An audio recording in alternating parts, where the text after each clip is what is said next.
Ilang years na po kayong Opo. senadora dyan? Was this the first time na nangyari po ito No. sa Senado? Oh, well, hindi po itong first time na sinubukang bullet train ang isang majority.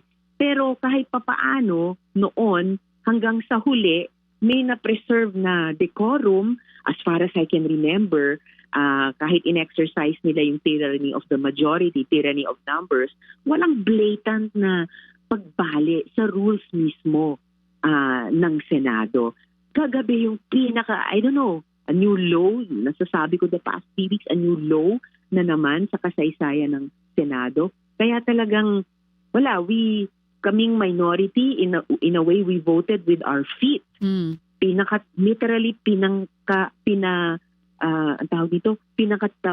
pinangatawanan namin yung aming disgusto sa blatant na paglabag sa sarili naming rules. Kaya tinanggal namin ang sarili namin physically sa floor para i-deny yung quorum para makaboto sa tingin namin sa maling paraan sa isang napaka-importanteng issue.